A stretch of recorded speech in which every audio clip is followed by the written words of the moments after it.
uh, Professor Usharani madam, she is here. Madam, Prerna, Prerna is professor from JNU. You can see madam, madam is HOD ESC of STL. Okay, madam, you can interact. Madam. Yeah. Good morning. Madam, good morning, madam. Glad to meet you, madam. We are very Same here. thankful to you. We are very thankful to you accepting our invitation and being a part of this workshop. 119, 200 registered, madam. Every day 120, around 120 people are attending. All are faculty only from various institutions. Very few are research scholars, madam. That is the amalgam of the participants. I see. How they are participating.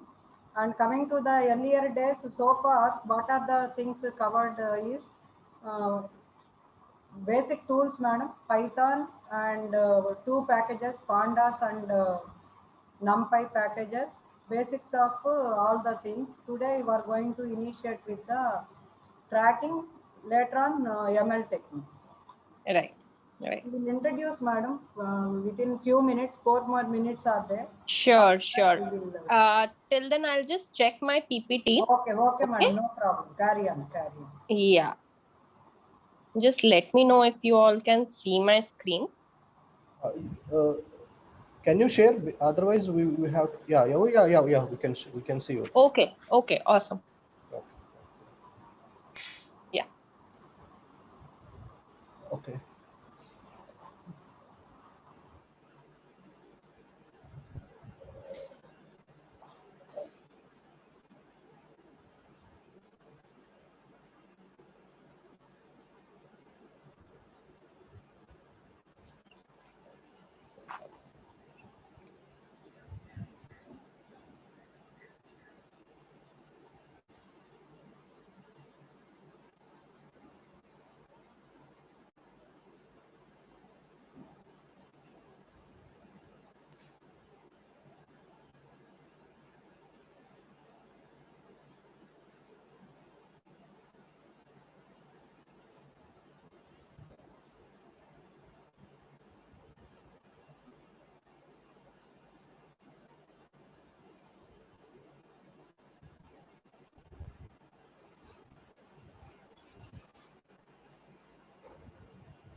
Okay. Madam, can I start? Usharani, madam, can I start? Sir, It's 10. Hello. Venkatappa Reddy, sir, 1 minute. I Yeah. will and I will give you Okay. 37. Shall we start? In the meantime, remaining people will join.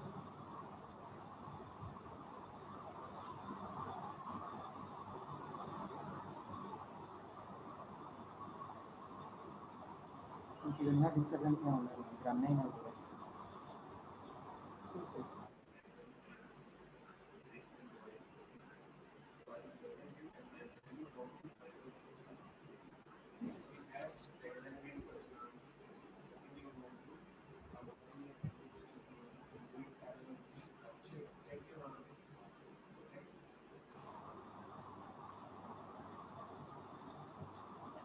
Good morning, everyone. Welcome back to the day 4, session 1. Today we are having Prerna Mukherjee madam from JNU. The topic of the first session is object detection and tracking. Madam is going to deal that first session. Second session is also madam only taking care of that. Second session we are entering into the conventional ML techniques. Our colleague Dr. Venkatappa Reddy sir is going to introduce madam to the audience. Now I request Venkatappa Reddy sir, please introduce the madam to the audience. Thank you, madam. Over to you, Thank sir. you, madam. Thank you so much. So, dear participants, good morning to all of you. Welcome to the fourth day of Atal FTP on machine learning and computer vision. It is my immense pleasure to introduce today's resource person, one of the eminent resource persons for the first two sessions, Dr. Prerna Mukherjee. Dr. Prerna Mukherjee is currently working as assistant professor in the Department of Computer Science, School of Engineering, JNU, New Delhi. Previously, she was working as assistant professor CSC at IIIT Sri City from November 18 to March 20 to 2020. She has been actively involved in many guiding many undergraduate and postgraduate students in the areas of computer vision, interjection of IoT and CV. She has led as a director of initiative named Celestini Project India 2017, 2018, 2019 in collaboration with Marconi Society, Google Brain, IIT Delhi and some faculty of Harvard University. Under this initiative, an Android app, Air Cognizer, was developed, which helps Delhi citizens to predict the air quality index, which has been showcased in TensorFlow Dev Summit 2019 and covered in leading media coverages. Apart from that, solutions to road safety in chaotic Indian traffic scenarios and air pollution forecasting in Delhi have been developed. Prior to that, she has completed her PhD from IIT Delhi in 2018 from the Department of Electrical Engineering on research problem statement of salient object localization and segmentation. She has received her MTech and BTech from Delhi Technological University 2013 and 2011 respectively. She has published several papers in top tier conferences and journals and members of several reputed professional bodies such as IEEE SPS, IUPREI Life Member, Computer Vision Foundation Member, INSTICC Member, MIR Labs. Her research interests include broad areas of vision, 2D, RGBD, 3D point cloud-based object localization, tracking, sense analysis, remote sensing and image and video processing, learning problems and biometric pattern recognition, etc. Okay, so it's an immense pleasure, madam, you are having to be having here. So I hope you participants can get a good information and a good knowledge from you. Now I'm handovering to the session to you, madam. Thank you. Thank you, Prerna Mukherjee, madam, and welcome to you, the session. Thank you, Venkatji, for such a generous introduction. Thank you to all the coordinators for inviting me here. And it is my immense pleasure that I am here. And Venkatji has been a close associate of mine from my PhD days. and he's a very good friend, also a very good researcher. So it's my pleasure, and I'm very much honored to be here. So namaskar to one and all the faculty members. So today for the first session, I'll be talking about a very important and very pertinent area in computer vision, which is your object detection and tracking methods.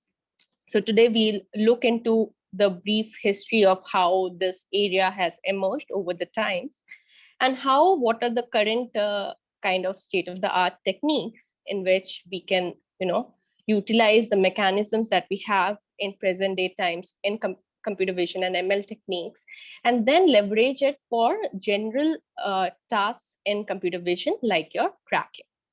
So I'm now going to share my screen, and just let me know that if you all can see. Is it visible to all? Yeah, yes, we can. Okay, great.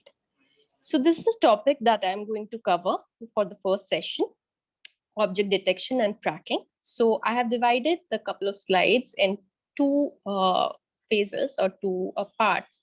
One would be your object detection, and in the next half, basically, we'll deal with the object tracking. So let's first understand that what is object detection in layman terms.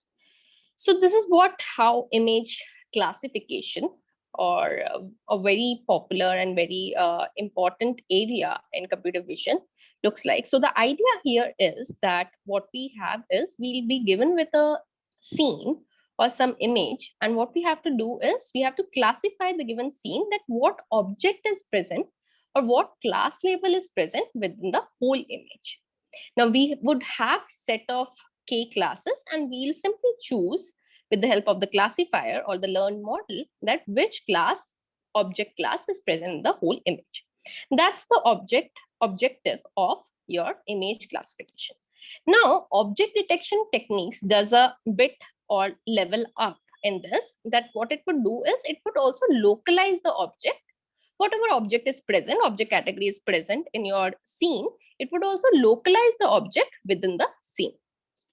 So for example, on the left, you can see that simply we would give a given scene that we'll get the class label of it. So if let's say our model was already, so you can see there are different objects, like there is a lamp post, there is a bridge behind, there are trees, herbs, benches, and dog is present. But since the model was only trained for this category, dog, what we have been able to classify it is as a dog category. Now, when we use the detection model on top of it, we are also able to localize the multiple instances of this dog category in the image. That's the idea. Now, it might be possible that there are multiple object instances present in the given scene. So given this particular input, and I have an object set of airplane, bird, motorbike, person, sofa, the kind of output that I'll be looking at would be that the person and the motorbike would be localized in my given scene. That would be my output. Now, once we have detected all the given objects present in the scene, the idea would be that we have to somehow quantify that how effectively the detector is working. So how do we do that? So basically what we'll do is we'll first of all utilize the training set images, and then we already have the ground truth bounding boxes over those training images, and then we'll learn the model, which would basically be the model or the detector model, which would be able to classify that if any new scene is coming which is not previously seen, that's an unseen image.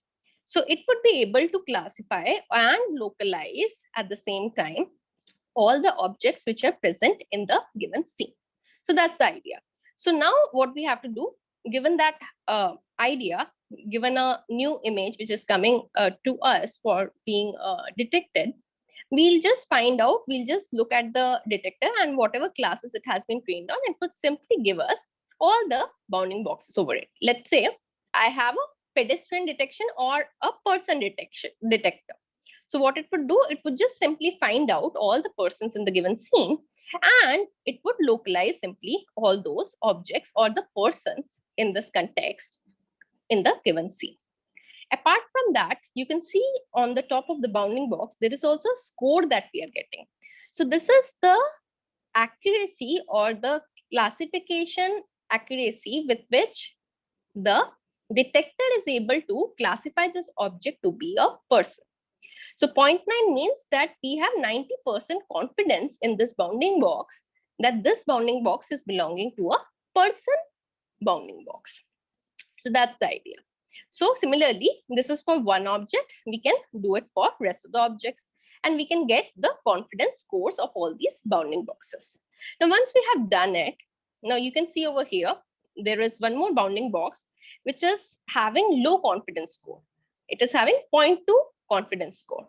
And you can see that this is not an actual object also, because the bounding box is now localized over the 3 parts. So basically, what it is basically a false positive.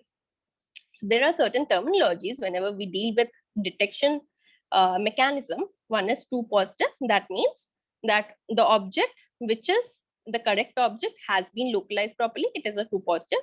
True negative would mean that something which was not to be detected has not been detected. Okay, that's a true negative. The false positive is something that an object which was not to be detected but has been detected as the given object is a false positive. And false negative would be that a person, because here in this context we are dealing with the person detector, so a bounding box which is of a person but has not been detected or missed out, it is some or being classified as some other object category would be a false negative. So these are a couple of terminologies that we have in detection mechanism. So once we find out all the detector bounding boxes, the next task is that we need to find out the overlap with the ground truth bounding boxes. So what we'll do is we'll simply find out the ground truth bounding boxes. So the purple ones that you see over here are the ground truth bounding boxes. And you can see that in some of the cases, like the person who is working with the cart is not being detected as the orange bounding box. So basically it is being missed out. So some of the cases would be missed out, some of them are the correct detections, and some of them are the wrong detections. Now what we'll do is we'll take the score or the metric, which is known as IOU score. And what does it mean? Intersection over union. So what we'll do is we have the person detector prediction bounding boxes, and we also have the ground truth bounding boxes. Now what we'll do is simply we'll find out the intersection over union between all these. And then we'll try to calculate that how much overlap has been occurred. So what we do is we sort, either you sort all these bounding boxes as per their confidence score, and whichever is above a certain threshold, which generally we take it to be 0.5. So all those bounding boxes are the correct bounding boxes. That is how we prune these bounding boxes, sort of reduce the excess bounding boxes. So once we have all these bounding boxes which are having an IAU score of 0.5 and above, so these are the set of bounding boxes, candidate bounding boxes under our consideration. Now what we need to do is we need to find out the accuracy. So simply we'll take the precision score. So precision score is a very common metric which we use in object detection, and it basically finds out the intersection of your true positives divided by total number of positives. So that is what is basically defined as the precision. So we'll find out, we will simply disregard the rest of the bounding boxes which are having less confidence scores and simply take out the precision and recall score for rest of the bounding boxes. That is how we do the evaluation of any detector. Now, once we have done this, what we can do is we can have a sort of average over all the set of images that we are having, and what we ultimately result into that we can have this kind of a graph. And this is a very prominent and important graph that we see in all the detection mechanism. And this is called as the PR curve, or commonly known as the precision recall curve, or somewhere you can also read it as receiver operating characteristic curve, the ROC curve, where you have the true positive rate versus the FPR. Okay. So now you can see that there is a downward trend that we are having. So the more it is like a straight kind of a curve, it is more beneficial to us, and more the higher the precision score is, it is better for us. So as the recall increases, the precision should not drop like it is dropping in this particular case. So finally, what we do is we simply take the mean average precision over all the classes. Like we did for one class, for this person class, we were calculating the average precision. Average precision simply meant that we are taking the precision over all the images. What we can do is we can take another mean that would be for the number of classes that we have. So this is how a typical detector is evaluated. So now let's try to look at the history of what kind of detectors we have been having over the period of time. Now, the very first and the initial kind of a work which was done in the area of pedestrian detection was done by a seminal work was done by Dalal and Craigs. And this paper was published in CVPR in the year 2005. And this was a very popular detector, you can say, feature extractor mechanism, which was known as histogram of oriented gradients.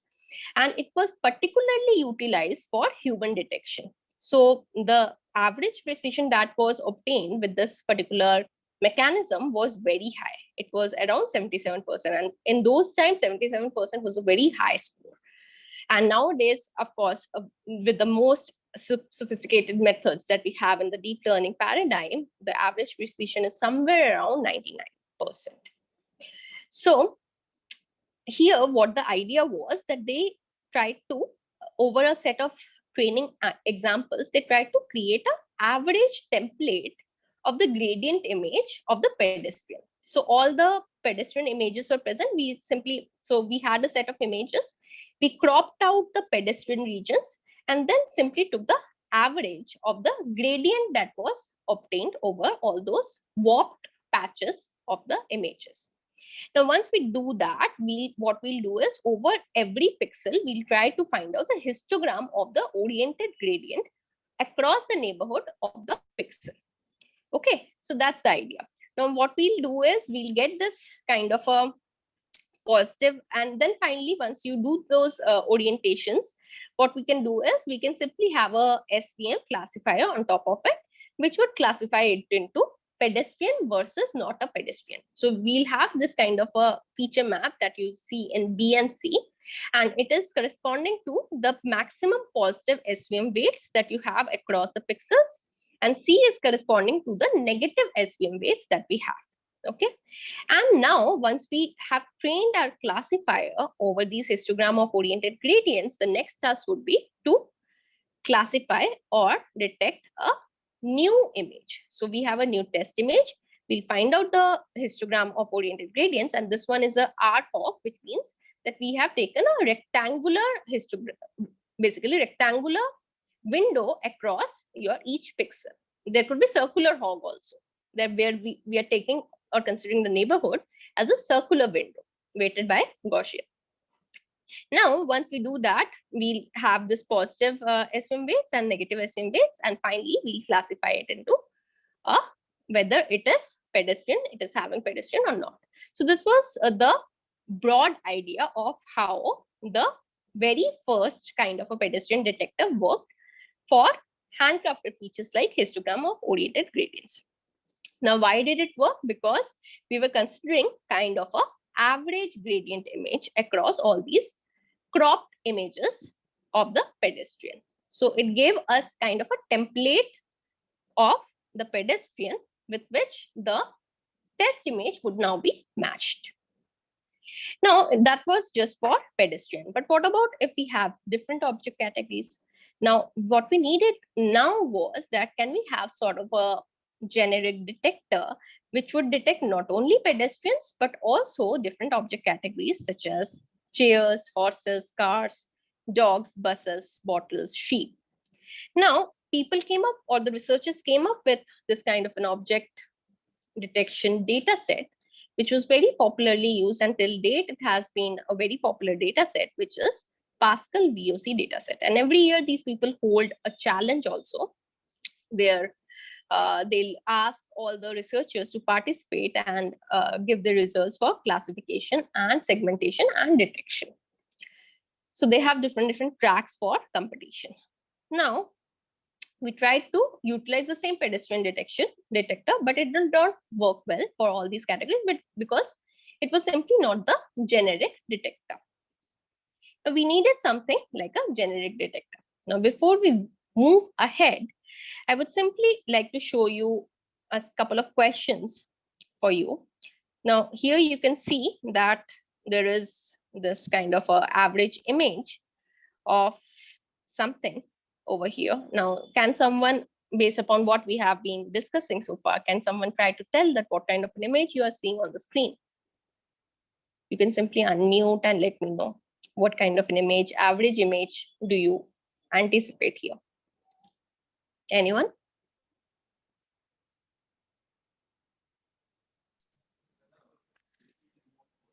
A person in pedestrian. Right. So it looks like a person's average image, right? So let's see. It's a pedestrian. Now, can someone guess this? What kind of an average image do we see here? Any guesses?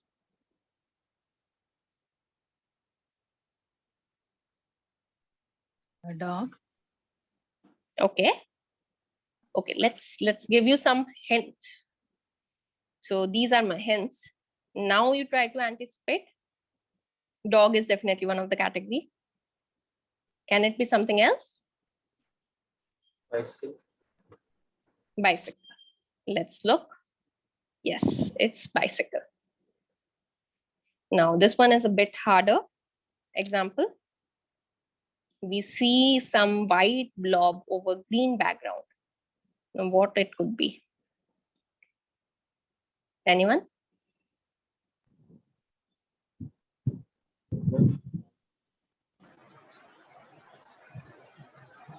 Yes, please.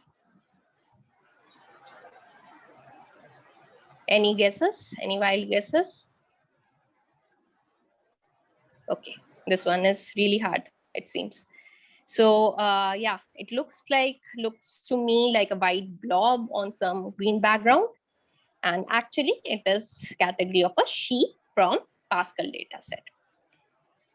And now if we try to look at this image, it is almost kind of impossible to, generalize with naked eyes or human eyes that what kind of an object category do we talk about, because hardly we can see any contour, hardly we can see the silhouette of the object with which we can identify the objects like normal human cognition would work.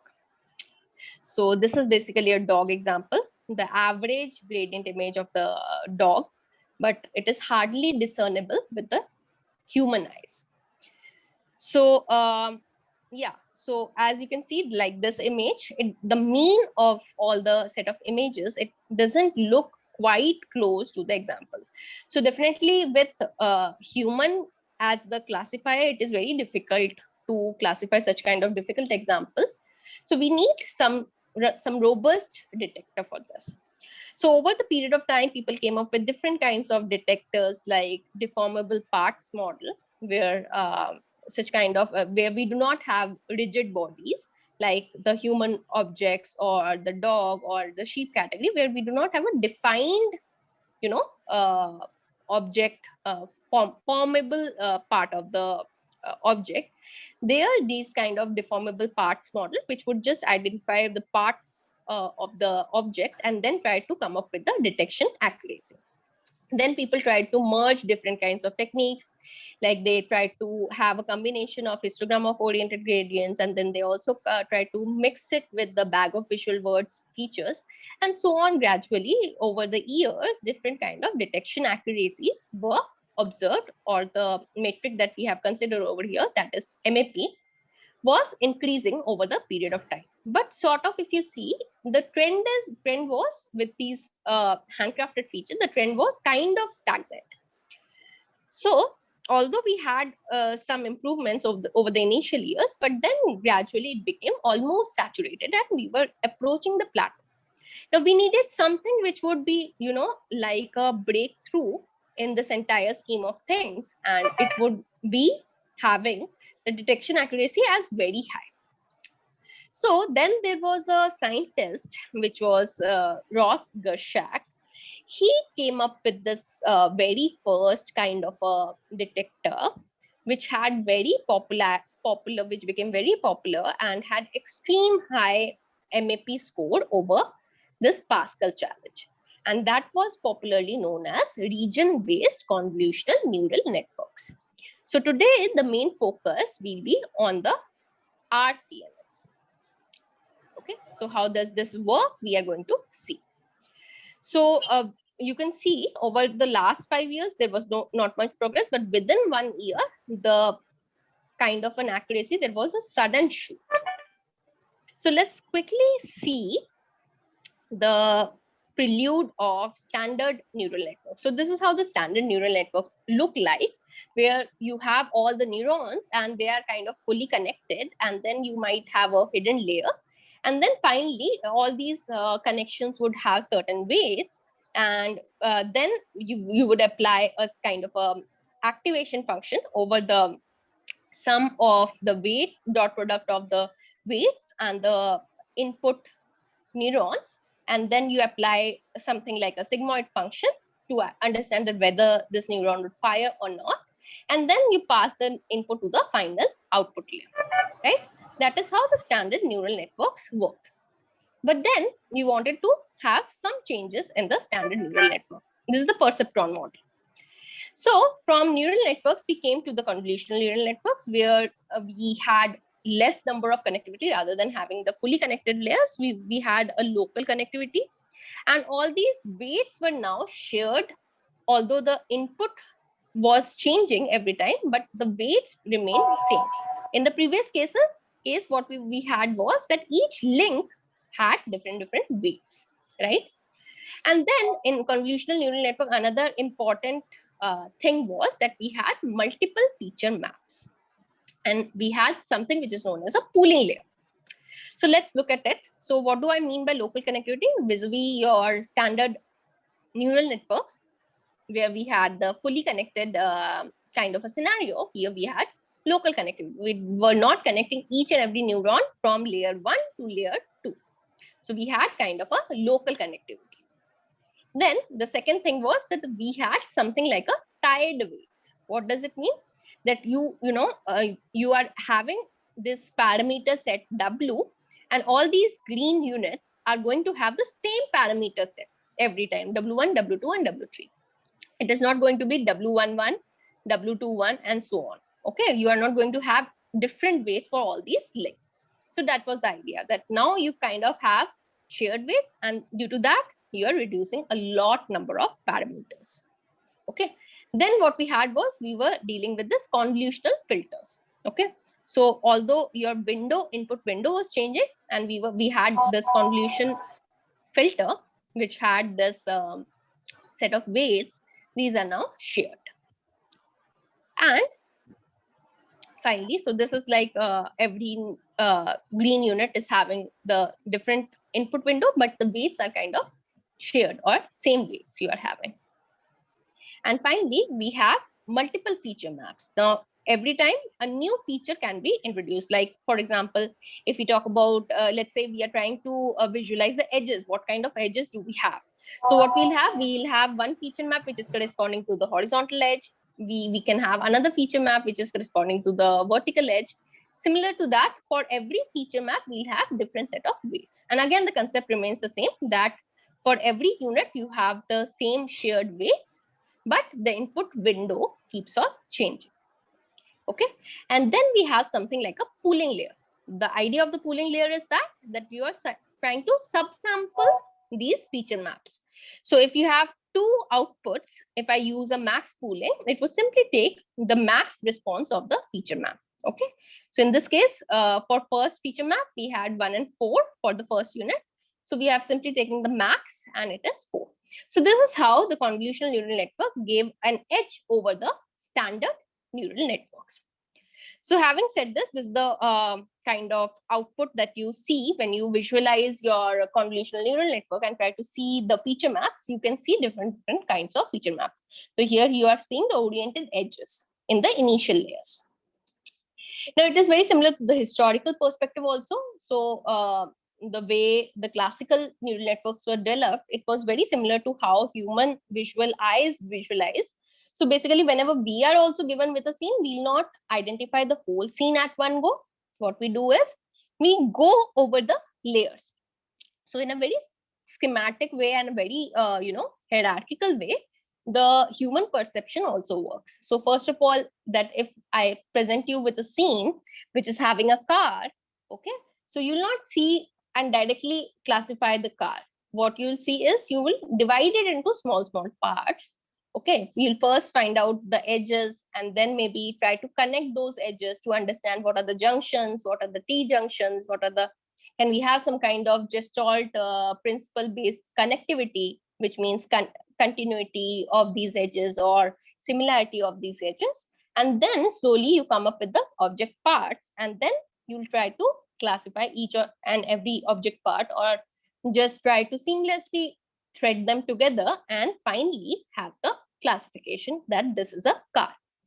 Similarly, your convolutional neural networks are also built in the similar way, that initial layers would simply identify the edges or the salient blobs. And as we go deeper across the convolutional layers, more and more intricate features are being identified. That's the idea. Okay. And finally, you have to do a backpropagation. So the very first paper of backpropagation was given by Hinton, a scientist who is again very popular in the area of computer vision. So he gave this idea that why not propagate the gradient across all these layers, and this was what was your typical backpropagation algorithm. So that is what finally the modern day convolutional neural network look like. So once you have the output unit, you'll simply calculate the error, and you take this gradient of this error with respect to the weights that you have, all the weights which are connected, and you just pass down this gradient across different layers. That's the idea. So practically, this is the modern day convolutional network that we see, and there has been a lot of architectures. I am not going into that part right now. So there have been a lot of celebrated architectures like AlexNet, VGGNet. Depending upon the architecture, people came up with new and new modern techniques. Now, modern day convolutional network is no longer just a binary classifier. You can have it for different multiple objects as well. So this was a brief prelude, and I have provided one demo link also. You can go over here, and this is with the MNest architecture, and they have a very dynamic and interactive kind of a platform where you can play around with the weights and visualize all the weights. So basically, this was the story behind the convolutional neural network. But still, what happened in those times, even though the very first paper had come in the times of LeCun only, but still the ConvNet did not enjoy its much celebrated status that it has right now. So again, people started using the SVMs only for the classification, but later in 2012, it was when people show the real potential of the convolutional neural networks. So from those times, there has been a lot of improvements, more learnable layers, as much as 8 to 20 hidden layers. Then we have more better, activation functions. We are introducing more non-linearities in the model so that your gradient, as you backpropagate, it doesn't get vanished. You have more better regularizers like dropout, where you are simply discarding those neurons which are not of any use. They do not have any much weights. And then we have the modern day GPUs, and with so much of compute power, definitely the CNNs can perform much better. So let's again come back to our original topic. So this was the brief introduction to CNNs for those who are still not very well aware with the CNN architectures. So the very first kind of celebrated work in the area of object detection was done by Ross Gershak, as I was telling you. So he proposed something known as RCN. Now here, what is the idea? That we have an input image. The idea is that we try to extract all the region proposals. So what we are doing, that you have this image, we are simply extracting whatever object proposals that we can have. Now here people try to come up with different kind of region proposal networks. Like they were using selective search. Now selective search is there is something like edge based proposal network. So people came up with different kind of proposal network, and as close as you have the exhaustive set of bounding boxes. Okay, maybe there might be a case that it is a irrelevant bounding box, but whatever kind of object proposals where there is even a small likelihood of object being present, we simply got the exhaustive set of object proposals or the region proposals. Now once you have those, you have to simply warp the region. Why are we warping the region? So that we are kind of making all these regions in, because you're getting different aspect ratios in each of these region proposals. What we are trying to do is we are warping the region so that they have kind of same uniform aspect ratio now.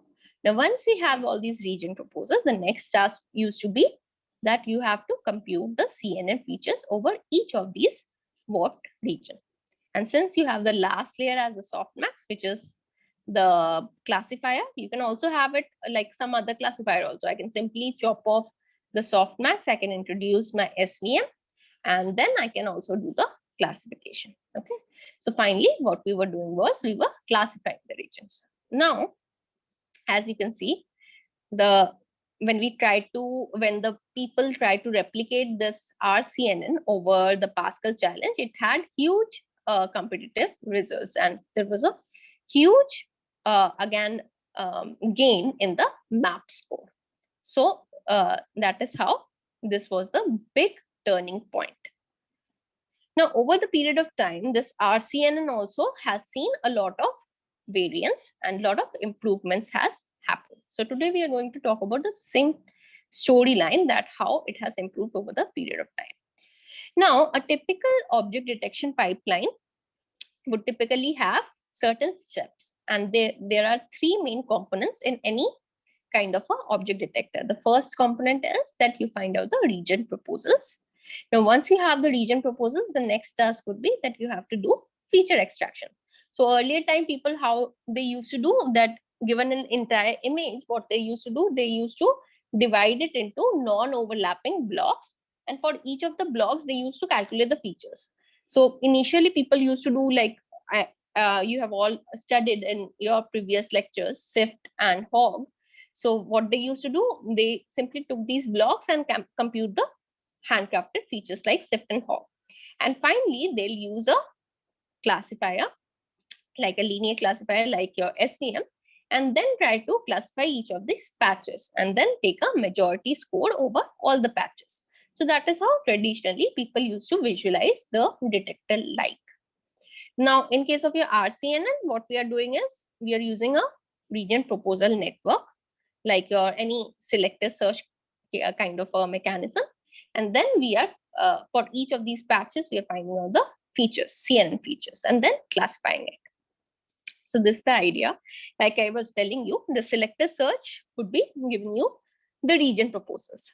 Now you can see what we have done is hierarchically, we are performing clusterings at different scales, at multiple scales we are doing, and we are getting the exhaustive set of bounding boxes. Whether the bounding box contains an object or not, that is a different thing. That is something we are going to check over time. But we get the exhaustive set of bounding boxes. Okay. Now, once we have all these region proposals, the next task is extract the features out of it. Okay.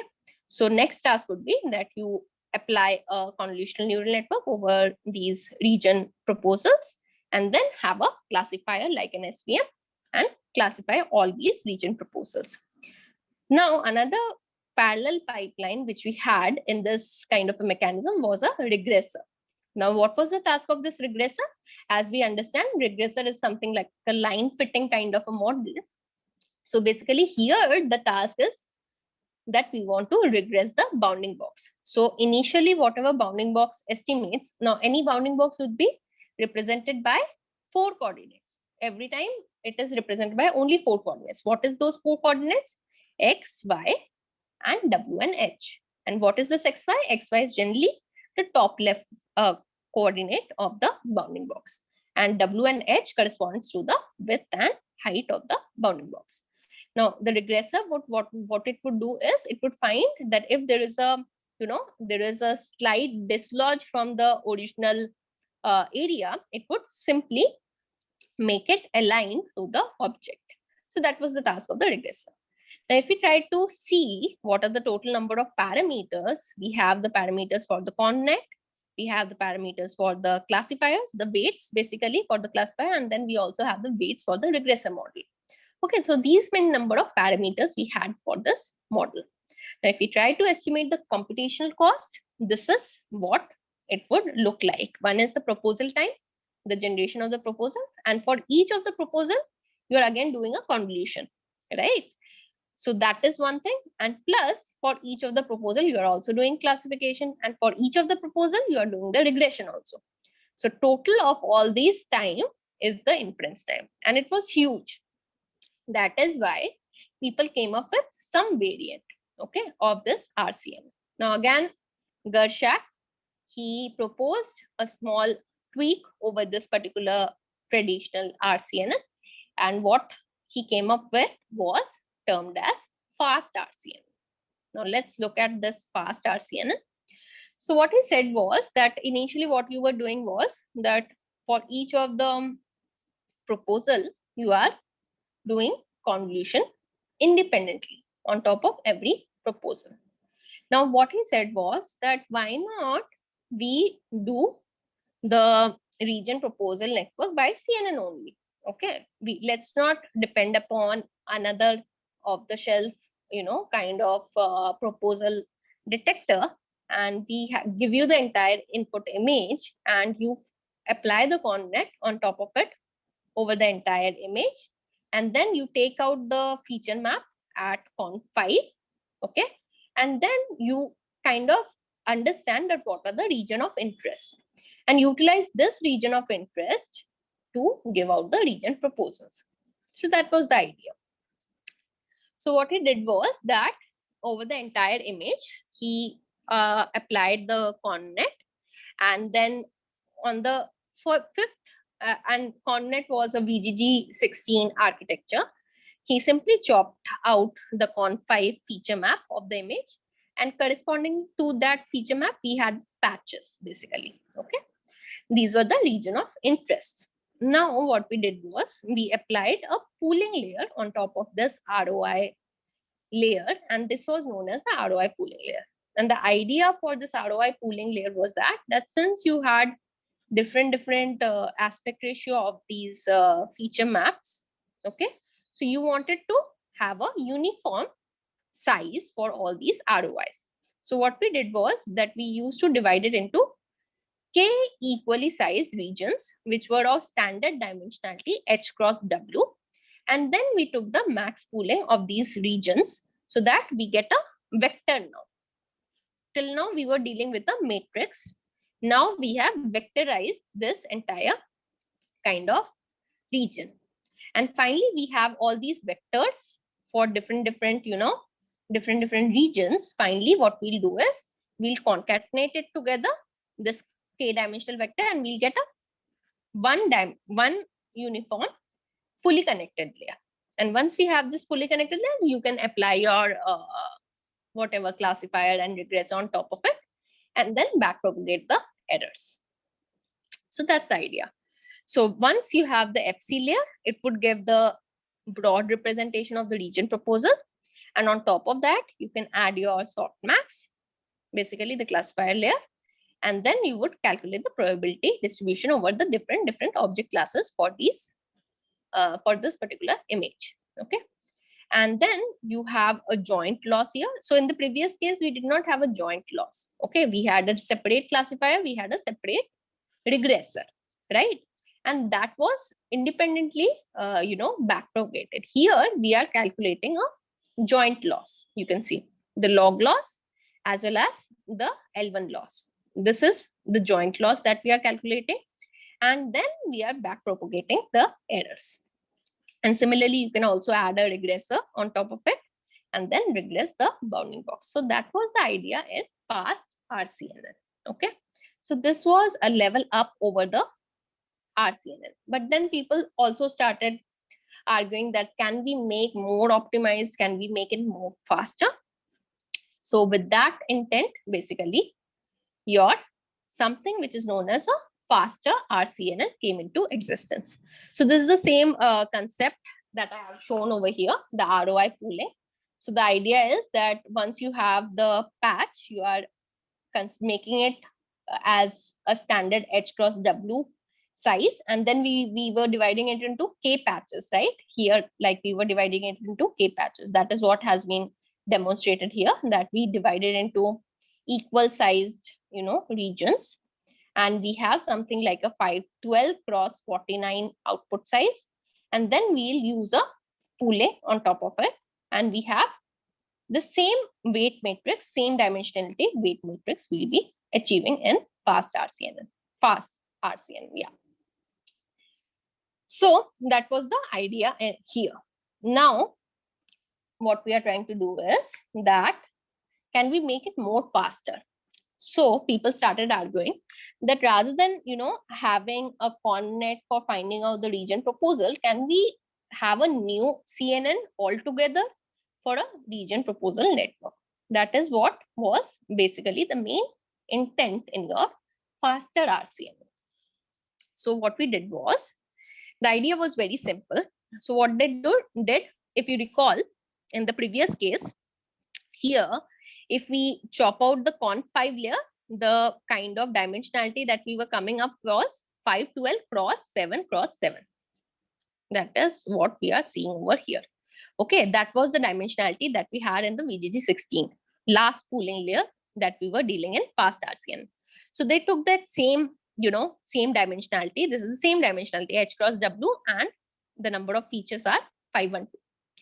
Now what they are doing is, here in faster RCN, that for every, we took a window of 3 cross 3 kernel. And now what we are trying to do is that we are trying to flatten this entire output. That's the intent here. Okay. So what we'll do is, we'll take a small patch, and across the depth, we'll just move it. Okay. So if we try to apply this convolution 3 cross 3 kernel, what we'll get is, we'll get a 1 value for this particular patch. Okay. Now just extend it across the layers and you get this 512 dimensionality vector. Okay. And now what you have to do is simply slide this patch 3 cross 3 kernel over this entire block, and you get all these 512 dimensionality vectors. Okay. Now what we have done is, we are trying to slowly, gradually reduce the number of computation. That was the intent. That's why we are now coming up with this vectorized notation. Okay. So that was the change which they did for faster RCNN. Now, once we have this 512 dimensionality, kind of a vector, what we can do is, we can, over this point, for this point, right? This was the point, and this is the same point which we are getting across the feature maps, over these 512 feature maps. Now, across this point, you consider the anchored boxes of different sizes and different aspect ratios. So this is the same point that you have in the middle, and across that you consider all different kind of anchored boxes that you can imagine. Okay, so that was how the RPN came into existence. This is the idea behind the region proposal network. You vectorize it, and then across that response, you are creating the different kind of aspect ratio.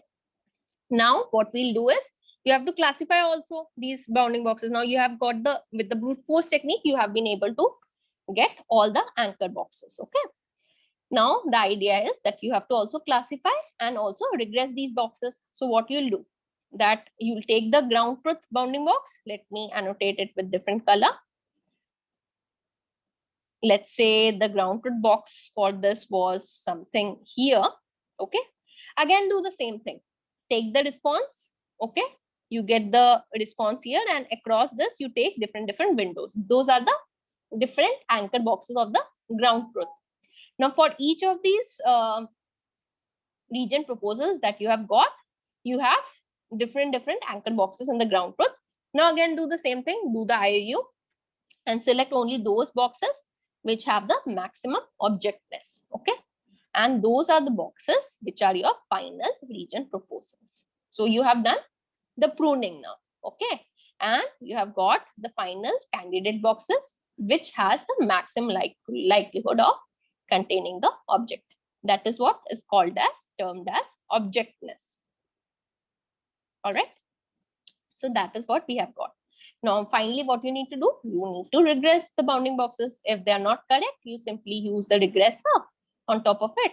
And with a joint optimization function, you can simply regress it and get the correct bounding boxes.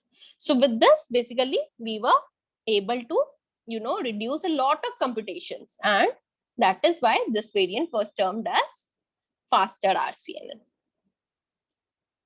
All right. So from the point of, having a separate kind of a proposal network like we had in RCNN, which was dealing with a selector search kind of a mechanism for getting the proposal, we came up with a region proposal network on itself. And now there was a lot of computational expense was lot reduced. This was the entire journey of RCNN networks. Now, people have also come up with different other kinds of detectors, which are also very prominent these days. So they also came up with something which is known as YOLO, which means you look only once. You only look once. So here what the idea was that, and again, there are different variants. It came up with version 1, and now which is currently available is YOLO version 5, which is the state of the art now. So here the main advancement that we did over faster RCNN was that in this kind of a network, we had a separate classifier and a separate regressor. Here in YOLO, basically the idea was that can we come up with a end-to-end architecture which is doing both these tasks in one pipeline only. So that was the idea. I'm not going into YOLO in detail, but the main idea here was that people slowly, gradually, what they are trying to do is they are trying to improve the computational speed. They are trying to optimize the network, and then coming up with each and every day, we are getting new variants of these object detectors. There is also something which is known as efficient DET, which is again very popular and the state of the art currently in the area of object detection these days.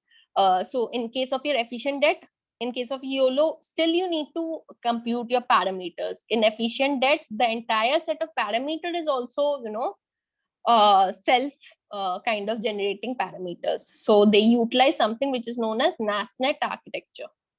Okay, neural architecture search. NAS stands for neural architecture search. So they are coming up with this kind of architectures where you do not even need to, compute your parameters, and everything is self-generated and self-evaluated. So that is what is the current state of the art right now. So for the first kind of first set of PPT we have already completed. That was your object detection. Now we are going to talk about something which is known as object tracking. Now you have already detected the object. Now, once detecting the object is not going to serve the purpose, because just consider a case where you have a video. What will you do? Will you use a detector every time for every frame? It is just not possible. So what we do is, for the first frame, generally we find out the object, we'll apply the detector. Once we have localized the object, what we do is, across the frames, across the rest of the consecutive frames, we'll simply track it. Okay, that would reduce the computational expense. So that is how what is known as object tracking works. So the main motivation behind this is that when you deal with video-based system where you have huge variety of information, you want something which is, less expensive, most easy to install, you want to have some tracker like that. Okay. And of course, as we know, there are a lot of advantages and application of your object tracking, be it your home care surveillance, like you can predict for something like a fault detection. Okay, if there is an elderly person at your home, you can simply track the person's trajectory, and you can find out that if there is a sudden change in the pose of the person and the person is falling, you can predetermine it and then send the help. Of course, in security surveillance, it is extremely helpful because you want to track the location of a person. Okay, you want to track the object, so you can do it over scenarios such as your airports or railway stations and find the anomalous kind of an activity. Okay, of course, in intelligent transportation, again, it is very important. Like we want to find out the trajectory of the vehicles or the fleet that we are having. So all these are the applications that we have in object tracking. Now, if we try to find out the standard pipeline, the pipeline is that given the image frames, first of all, the first task would be that you need to segment out the objects. Now, once you have segmented out the object, the next task is tracking them across the frames. Okay, so you'll deploy any tracking mechanism, and the standard tracking mechanism, what it would do, it would simply compute your features and it would compute the important features, and those features would be basically tracked over the consecutive frames. Okay, so we have these kind of trajectories that you see over here. So we have detected the objects, the numbers are the IDs of the object IDs that we have in the scene. Okay, and we have found out the trajectories. Okay? Yeah. So then again, we have some challenges in while we do object tracking. Now, one of the challenges that we observe most of the time is segmentation error, that the object itself is not properly identified. Okay, now if the initial object is not identified properly, of course the error is going to propagate over the consecutive frames. So that is one of the errors. Now, another problem that often is observed is lighting condition. Now, if there is no proper illumination, again the features are not found. Okay, if the features are not found, you can't do the tracking. Then there could be problems such as shadow effects. Okay, the person's shadow is getting tracked. And then there could be something like occlusion. Occlusion means that the object itself gets hidden, okay, by some other object. Like, for example, we might have, this is a particular scene where all the objects are kind of overlapping. Okay, so this is termed as inter-object occlusion. Now, there could be something like an initial occlusion, that within the first frame, your object, which is this one, okay, is itself hidden. Okay, so that is another kind of an occlusion. Then you can have background occlusion. Now here, this is the background object that you are having, and it is again hidden by this particular lamppost that you are seeing. Okay, so these kind of challenges we often have when we do tracking. Now, there could be many others also, like your missed track, or the object itself is not getting detected over the period of time. So these kind of errors you might have. Now, today we'll just discuss about the broad pipeline that we have in the tracking, and then we'll discuss a couple of initial tracking mechanism, and I'll just introduce you which are the latest trends in tracking. So the idea is that once you have, so the traditional pipeline that we had in tracking mechanism, the idea was that once you have the initial frame, you'll simply estimate the background, okay? And then what you'll do is you will segregate the moving object, okay? Once you segregate the moving object, you would assign a tracking ID to that object. And once you have assigned the tracking ID based upon the previous frame, we'll try to predict its location in the next frame, okay? And once we have done that, we keep on doing the prediction across the frames. And lastly, what we do is we do data association. And if there is any kind of an update that is to be done in the tracking framework, that would be done. So let's look at each of these blocks individually. So the very first step is background estimation and updating. So here the idea is that this background estimation and updating is based upon Gaussian mixture model. So what we'll do is, the broad idea is that we have each pixel. Now the history of each pixel would be mapped by a mixture of k Gaussian distributions. And what we'll do is that each pixel in the next frame would be matched with k Gaussian distributions in the previous frame for finding out the match. Now we'll update all the weights of these k Gaussian distribution, KGMMs, and also find out the parameters. Now what we'll do is we rank these Gaussians, and then based upon the top ranked Gaussians, we find out the background model. Now once we have find out the background model, it is very easy for us to find out what is the foreground object by simply doing some kind of a subtraction, and we can find out the moving object. And obviously across the frames, this background image is also updated over the period of time.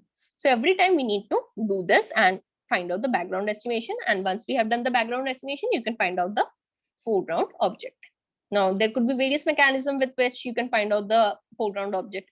You can simply do a thresholding mechanism, or you can use any higher order, moments, and then find out the object.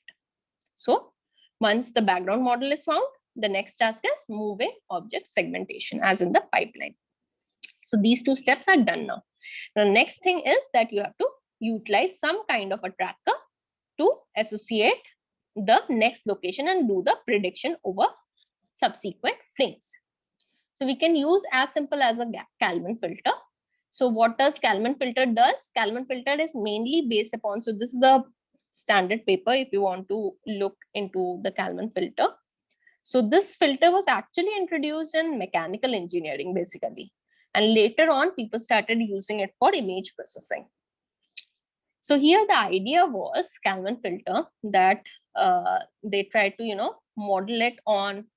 The idea is, again, they utilize Markovian processes, and they try to have the update of every state, every target location based upon some observations, which is YK, and based upon the standard previous state, it would find out the next target state. We can also introduce some Gaussian noise to the previous location. We can perturb it with some Gaussian noise, and then we find out, we would simply utilize some matrices which are already given to us. Okay, and then we can find out the next update.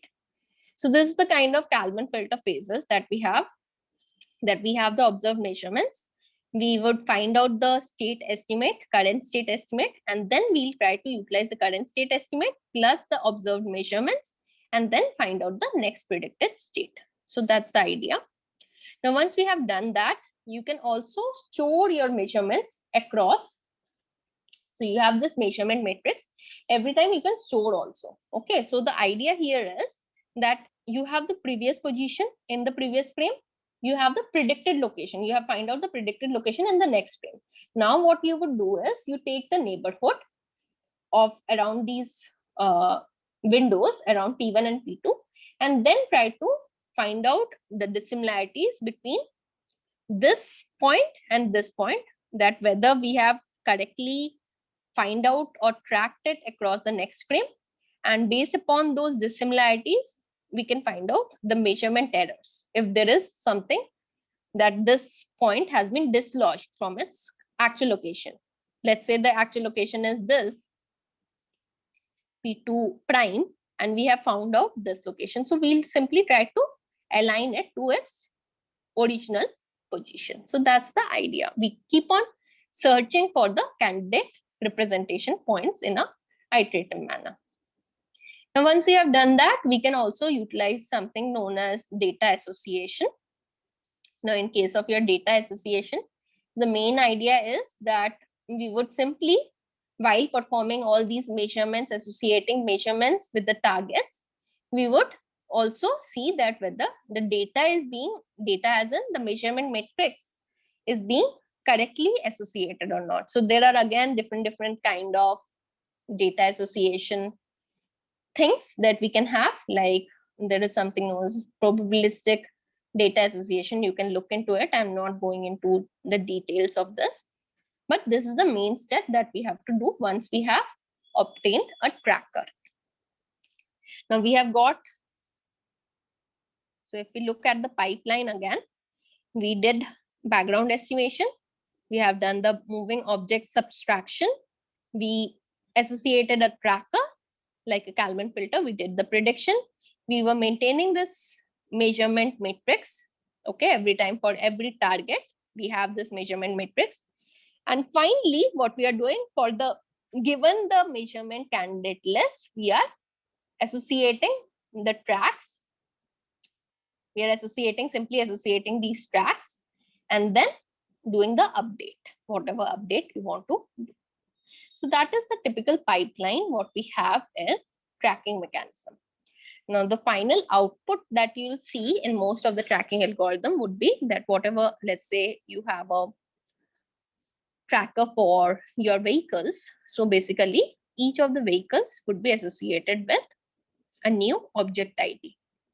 Okay, every time there is a new object which is being introduced, let's say you have a new frame and there is a new object associated or new object entering into the scene, it would get a new ID. Okay, and across the frames, if you have to point the trajectories, how you do it, you already have these bounding boxes. What you'll do is simply compute the centroid, and this 10th object ID in the next frame, you'll try to see where is 10 object ID being associated, and again take the centroid and simply join these centroids, and we keep on doing it, and that is how you get the trajectories. So this is the object pedestrians that we have identified. Okay, now 58 object has left from the scene in the next frame, so you cannot no longer see 58, and a new object has been introduced, so you get a new object ID. Now, so far we have understood how the detectors work, how it is once we have the detection locations, how do we track it, and now we are slowly progressing towards finding out the trajectories of the locations. Okay, now again, if we try to quantify any kind of a tracker, there are certain matrices with which we quantify any tracker. And the idea there is that since we are dealing with sequences, in case of videos, the idea would be that we are trying to find out that how many are the miss rate, how many objects we have missed, how many objects we have correctly identified, and how many objects are correctly tracked. So this is a very important metric. Now, since our tracker itself is dependent upon the detection bounding boxes, you have to also calculate the detection precision and detection recall. So this is the standard kind of, wave that we had seen in the previous slides also, that how do we calculate precision and recall. Now, finally, once you have find out these two things, you have to also find out the tracking success rate. So how do we compute the tracking success rate? It is basically the correctly, so you have the correctly detected objects. Now you have to also find out that out of these detected objects, how many of them are correctly tracked. And that is what is going to be your TSR or your tracking success rate. There are other matrices also. When you look into these days, a lot of challenges are available for multi-object tracking. And if you simply do a Google search into multi-object tracking, you'll see the challenge which every year ECCV is hosting, which is multi-object tracking challenge, and lot of trackers people give. So nowadays people are no longer utilizing Kalman filter based tracker, which traditionally we used to have. These days people are having all deep learning based trackers are there. Okay, like deep sort people would be using IOU tracker, or some HMM kind of a tracker they might be using, or some kind of a Markovian based process they might be having, like a CRF, conditional random field. So these kind of trackers you can see, and they have this entire leaderboard where each of the tracker is evaluated with the standard evaluation metric which the challenge people give.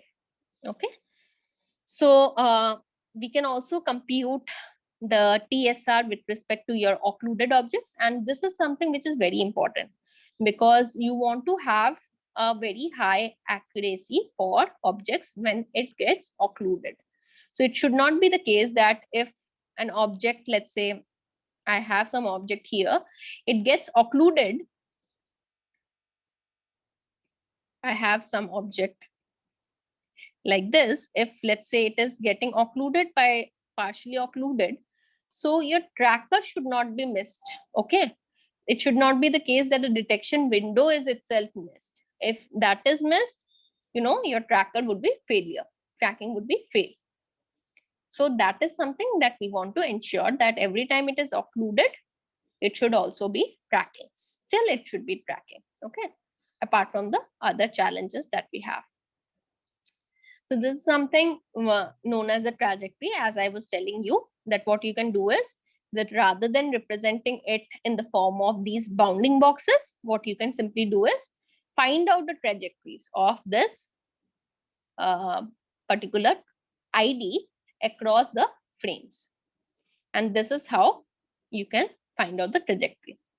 Now again, for trajectory analysis, there are different, you know, kind of ways. One of the foremost way is that you might have for every bounding boxes, most of the challenges how they do is that they'll simply give you the trajectory for each and every bounding box across the frames. Okay, now you will also calculate your own trajectory with the tracker that you have.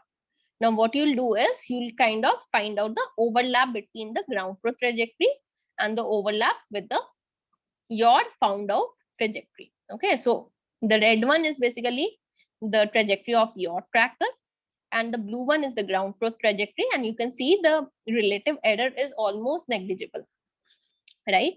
Over this is plotted across x and y coordinates. This is the x coordinate and y coordinate of the trajectory points, and when you plot it, it should have a very less relative error. So that is the aim when we do trajectory analysis. Okay, now sometimes it might be the case that the trajectory itself is not very smooth, because what the simplest way I told you was that if you are using a detector based tracker, okay, so what you would do for finding out the trajectory, you can simply find out a centroid of the bounding box, the detection bounding box across the frames, and join them. But it would be looking like a piecewise linear curve, right? You're simply joining the points, extrapolating it, right? So what we can do is we can also do smoothing on such a piecewise linear curve. So what we can do is we can utilize some kind of an interpolation like a cubic spline, which is algorithm basically utilized for basically smoothing, have smoothing effects. So you can have these smoothing effects over your trajectories, and then you can project it on the screen. Now there could be something also additional apart from your trajectory, like every point you can find out the relative angle. Okay, so let's say the centroid for frame 1 is located here. You find out the centroid for frame 2, it would be located here, and centroid for frame 3, let's say at t plus k location, it is here. Okay, so if you have to also find out the trajectory analysis, so there is something like a angle analysis, you can also find out the angles. So this is the relative angle, how we find out. And if you have to find out the absolute angle, that also you can do. So as if we take this example, how do you compute? So basically from this point to this point, if you have to find out the change, you would simply take this vector v1. Okay, and from this point to this point, if we have to find out a change, I'll simply take this vector v2. Okay, and how do I compute this vector v1? It is nothing but the xt minus k prime and yt minus k prime. Similarly, v2 vector can be written as this point minus this point, this coordinate minus this coordinate, that is v2 vector. Okay, and if you have to find out this theta p, you can simply take out the dot product between these two vectors. Okay, so you can simply compute it like this, and similarly for theta h, you can compute it like this.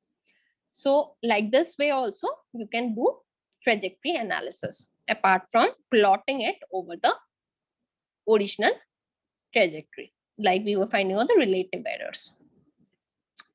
So if we look into the conclusions and future work, so we talked about Kalman filtering for prediction.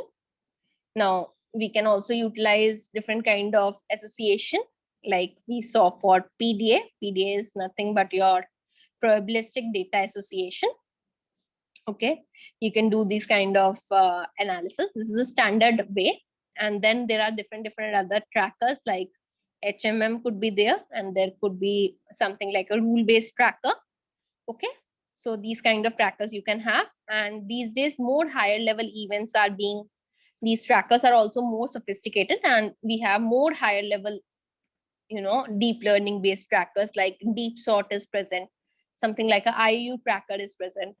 Okay, so there your data association is even more stronger, because you are no longer dealing with the handcrafted features. In most of the Kalman filtering based or something like KLT tracker, you all must have heard the Karhunon lobe tracker. There the idea is, in case of your KLT, the idea is generally that we try to find out the good features to track, and then we try to match these features, okay, across the frame. And we can also have a Kalman filter on top of that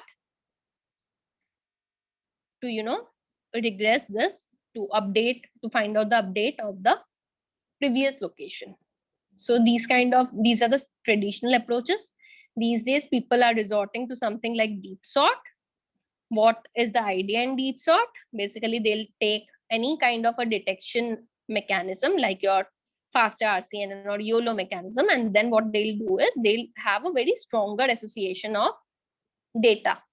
Okay, so what they'll do is they'll utilize very strong algorithms like Hungarian algorithms for doing the data association. And then across the frames, basically you'll associate that what is the next location of my bounding box across the frame. So that is the idea in DeepSort. In case of your IAU tracker, mainly the idea is that you don't utilize the data association mechanism. Rather, the data association is being done with your IAU score. So the idea would be that you have the initial frame, you utilize your detector, you found out the bounding box here. Now what you'll do is that for the next frame, again, you'll utilize the detector. And then what you'll try to do is, this is the bounding box, ground truth bounding box that we are talking about. And then we'll try to simply find out the IAU score with the previous one. Now, as close this next bounding box is with respect to your previous one, the better detection we are having. Okay, so that's the idea. So the IAU, the overlap has to be maximum. That means that the bounding box is slightly dislodged, but not maximally dislodged from its original location. So that is how we utilize your IAU trackers. So that was the whole storyline behind your object detection and object tracking. I'll stop at this point, and if we have any questions, we can discuss.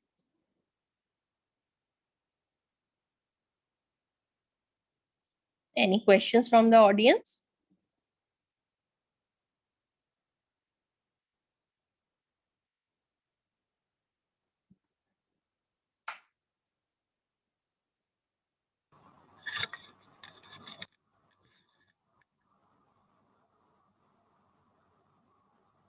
Okay, so is anyone asking question?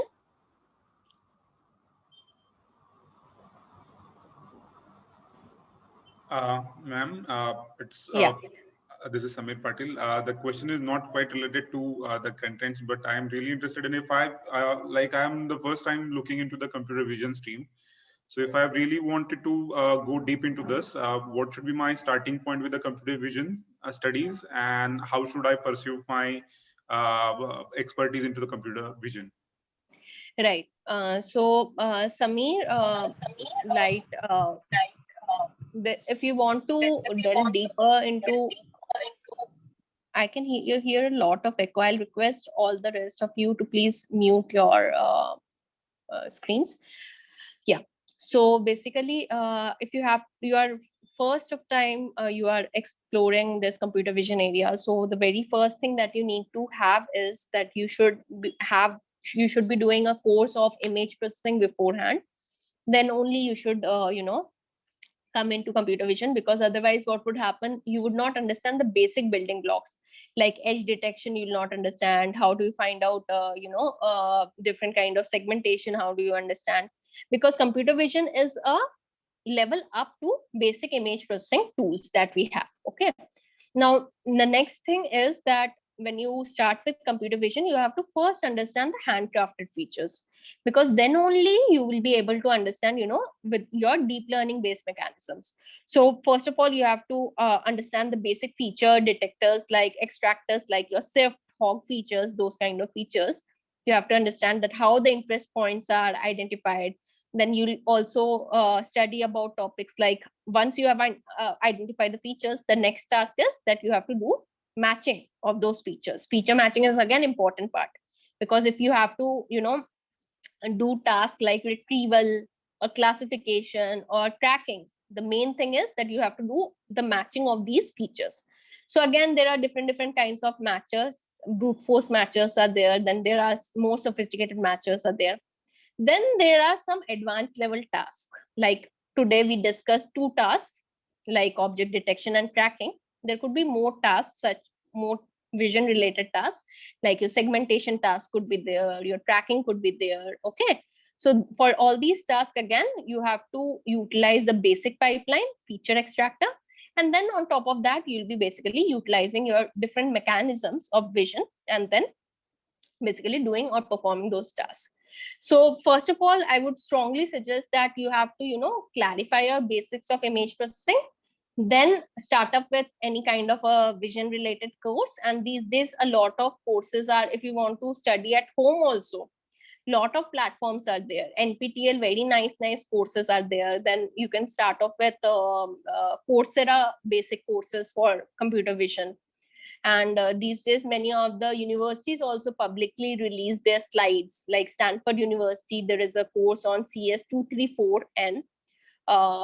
You can simply look at it, and you would see a lot of slides, handout materials, everything they provide, and all these are open source.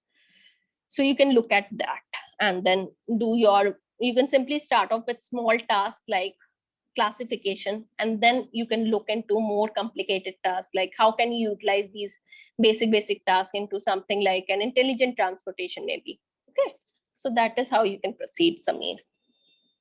Any other questions? Thank you, ma'am. Yeah. Thank you. Anything that like, see, image processing is also a very vast page. So anything that I should strictly concentrate on, I should in general look into every aspect of image processing. Right, your image processing basics should be very clear. Then only you can develop your things for computer vision.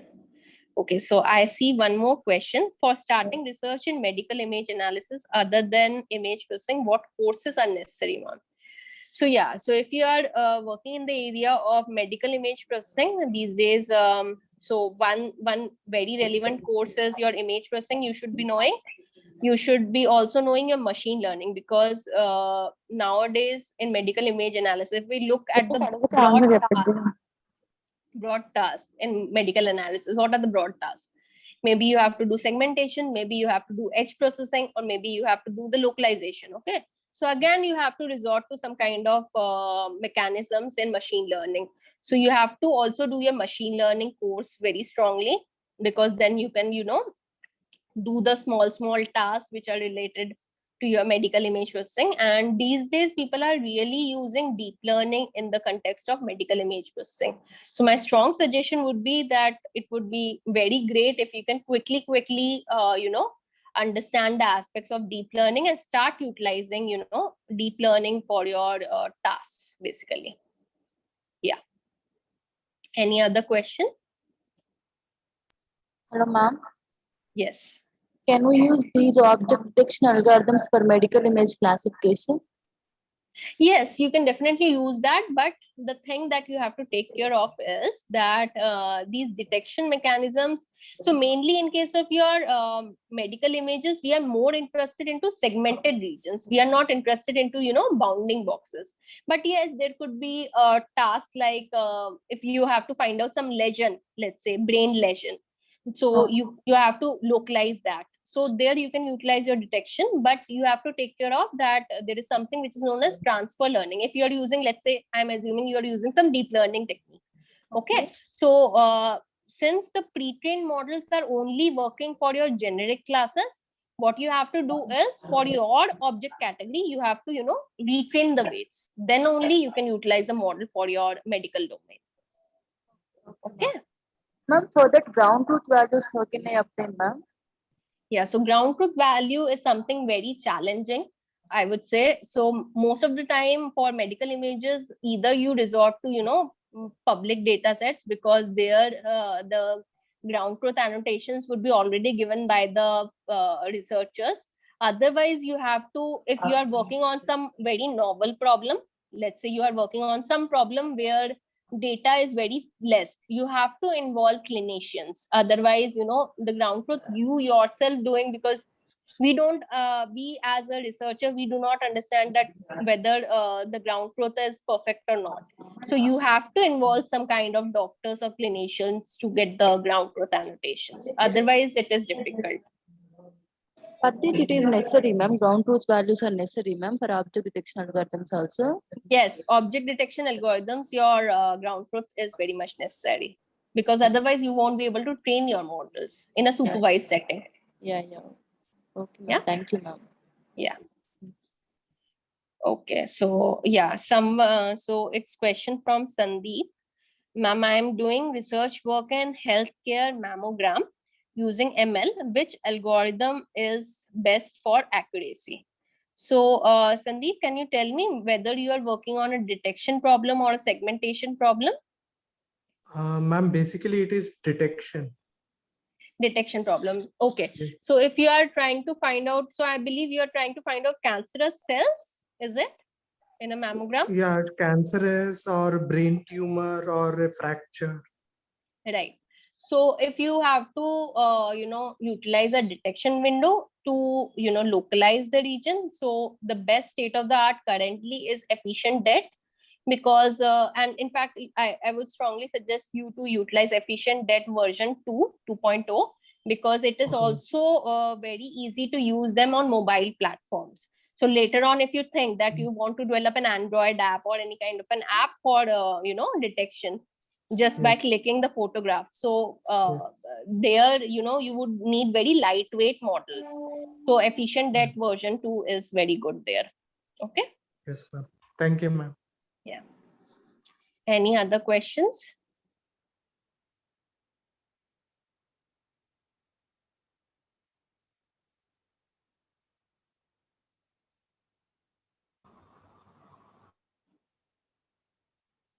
Okay, so if there are no more questions, maybe we can end this. Madam, 2 questions are in chat box, madam. Could you please Okay. go Yeah. Can you tell me those questions? I cannot locate those. Yeah, 2 questions. I think I have taken the 2 questions by Logeshwari and Sandeep. Is there anything else also?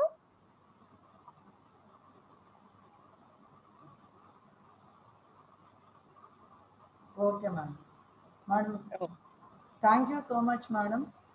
As a token of gratitude, we are awarding a small digital award, madam, for this session. You please accept, madam.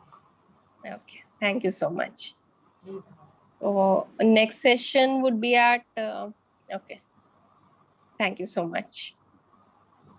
Thank you so much. Please accept our thanks, madam. We Thank are you so sending through thank, no? Please accept thanks also, madam. Thank you. Thank you. Thank you, madam. Yeah. Next session starts at 11:45 a.m., madam. Right. Okay. So we'll start at 11:45. Again, we will join at 11:45. Yeah. Yeah. Okay. Thank you. Okay, madam. Thank you. Yeah. Thank you.